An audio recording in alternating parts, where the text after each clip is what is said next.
नमस्कार। भारत के तीर्थ स्थल श्रृंखला भाग 11 गुप्त काशी। गुप्त काशी भारत के उत्तराखंड राज्य के रुद्रप्रयाग जिले में स्थित एक पर्वतीय शहर है जो प्राकृतिक सौंदर्य और धार्मिक महत्व के लिए बहुत प्रसिद्ध है। साथ ही यह स्थान जीवन शैली, मनोरंजन और आध्यात्मिक महत्व के लिए भी अति प्रसिद्ध है। इस स्थान पर कई ऋषि मुनियों ने तपस्या की और अध्यात्म का अभ्यास किया और इन्हीं महापुरुषों ने इसे ध्यान केंद्र बनाया। आध्यात्मिक प्राथमिकताओं का पालन कर इसे आध्यात्मिक स्थान के रूप में स्थापित किया।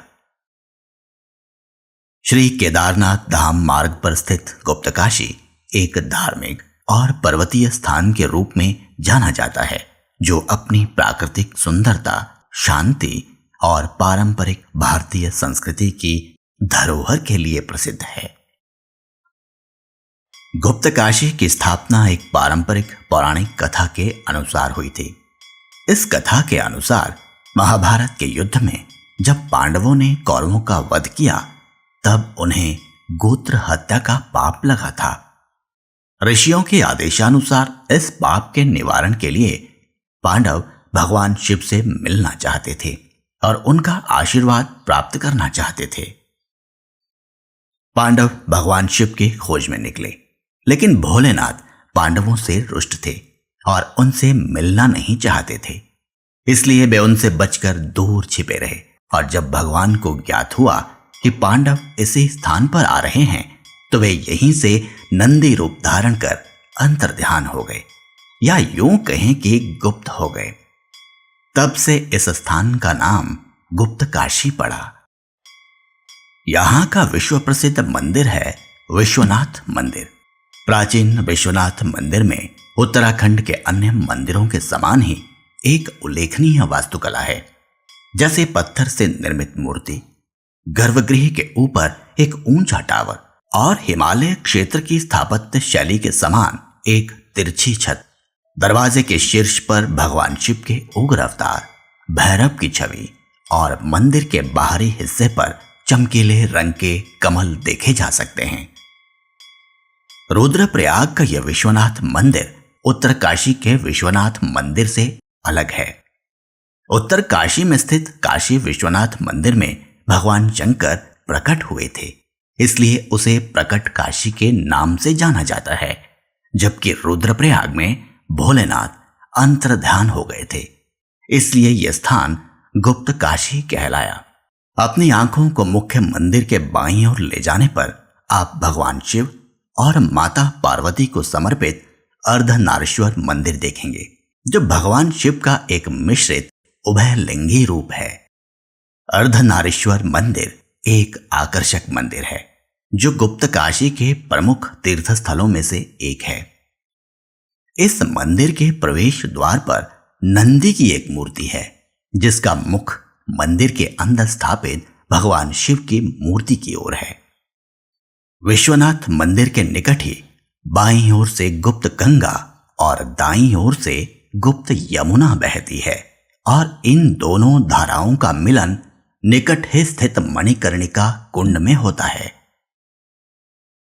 मान्यता अनुसार इसे भगवान विष्णु ने अपने चक्र से बनाया था, इसलिए इसे मणिकर्णिका चक्र पुष्करणी तीर्थ भी कहते हैं।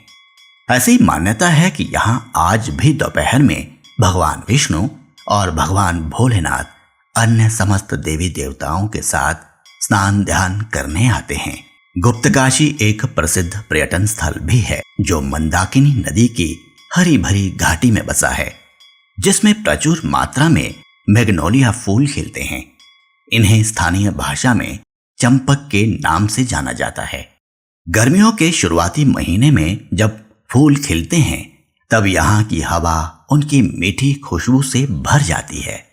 बर्फ से ढकी चौखंबा जैसी ऊंची चोटियों की पृष्ठभूमि में स्थित गुप्त काशी एक प्राकृतिक स्वर्ग है जो शानदार दृश्य प्रस्तुत करता है और बड़ी संख्या में तीर्थ यात्रियों के साथ पर्यटकों को अपनी ओर आकर्षित करता है। गुप्त काशी के पास ही ऊखीमठ एक लोकप्रिय स्थल है जो शीतकाल में मध्य महेश्वर और केदारनाथ के घर के रूप में जाना जाता है। ऊखीमठ गुप्तकाशी तीर्थ स्थल से मात्र 12 किलोमीटर की दूरी पर स्थित है, जो बर्फ से ढके राजसी हिमालय का मनोहारी दृश्य प्रस्तुत करता है।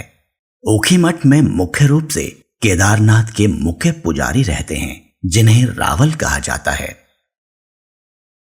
यदि आप अपनी गुप्तकाशी यात्रा में किसी धार्मिक स्थान की ट्रैकिंग करना चाहते हैं तो इसके लिए तुंगनाथ मंदिर बहुत प्रसिद्ध है।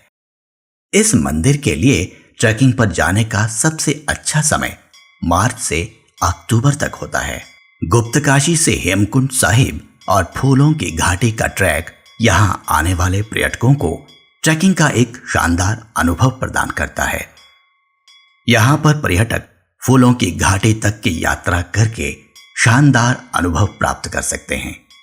10 किलोमीटर लंबी और 2 किलोमीटर चौड़ी यह घाटी अप्रैल से जुलाई अगस्त तक पर्यटकों के लिए खुली रहती है। इस समय में यह घाटी अपने सबसे खूबसूरत रूप में होती है। गुप्तकाशी से इस फूलों की घाटी की दूरी लगभग 53 किलोमीटर है। यहां की यात्रा करने का सबसे अच्छा समय ग्रीष्मकाल में होता है। यहां पर गर्मियों के समय मौसम बहुत सुहावना होता है। अगर आप सर्दियों के समय यहां की यात्रा करना चाहते हैं तो आपको नवंबर और दिसंबर के समय यात्रा करनी चाहिए। शीतकाल में यहां का तापमान 0 डिग्री सेल्सियस तक नीचे चला जाता है।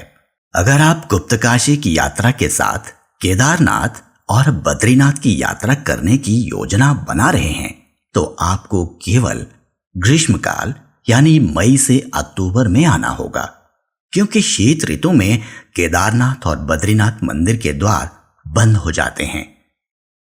लगभग 6 माह तक भगवान शिव की मूर्ति को ऊखीमठ में मंदिर में रखा जाता है।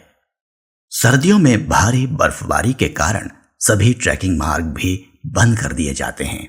गुप्तकाशी का महत्व यह है कि यह एक सुरक्षित और शांतिपूर्ण स्थान है, जो आत्मा को एक केंद्रीय स्थल में संधारित करने में सहायता करता है।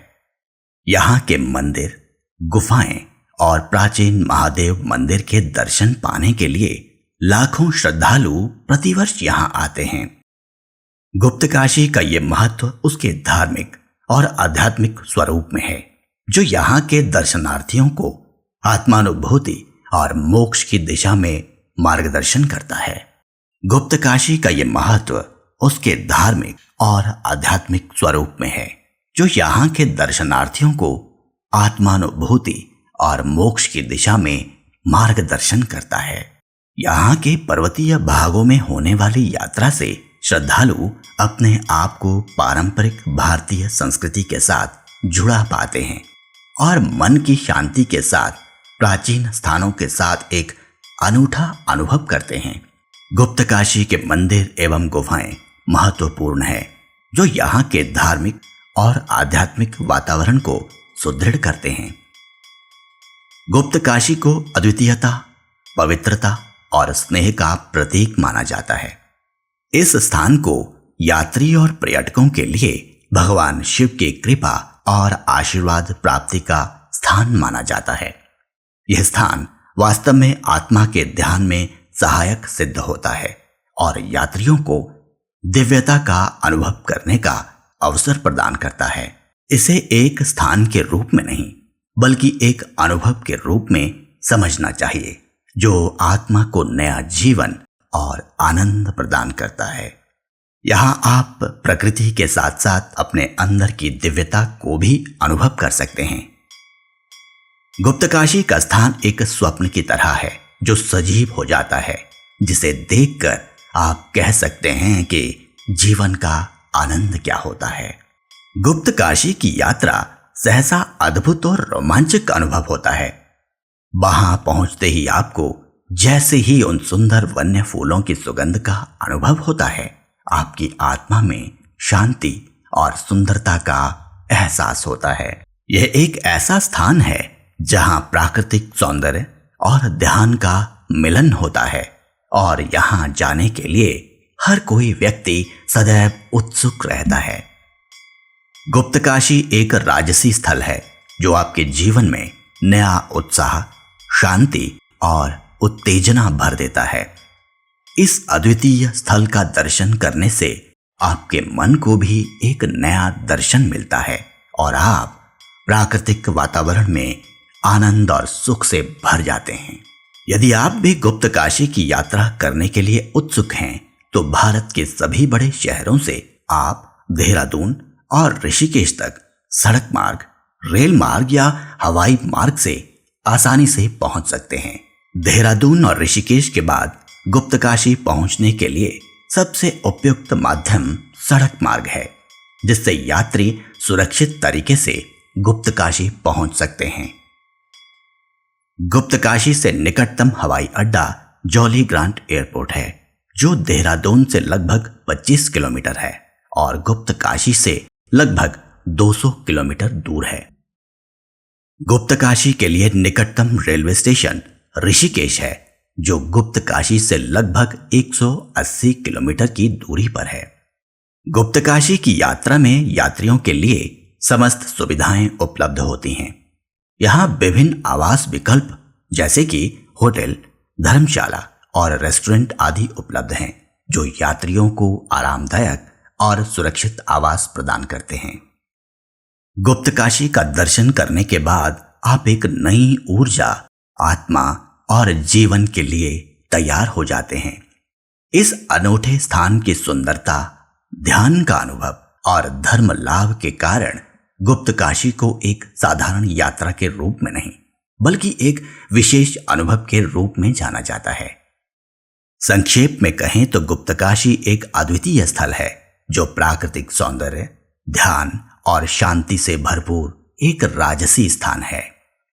यहाँ की यात्रा करने से आपको मानवता, प्रकृति और दिव्यता के संयोजन का अनुभव होगा और आप अपने जीवन में नए उत्साह, आनंद और प्रेरणा के साथ लौटेंगे। इस स्थल का दर्शन करके आप न केवल मानवता की महत्वपूर्णता की समझ पाएंगे, बल्कि आपका हृदय भी इस अविस्मरणीय अनुभव की स्वर्णिम यादों से भर जाएगा। हमारे साथ जुड़ने के लिए बहुत बहुत धन्यवाद। यदि आप हमें YouTube के माध्यम से देख रहे हैं तो हमारे चैनल पार्थ प्रकाशन को लाइक और सब्सक्राइब करें।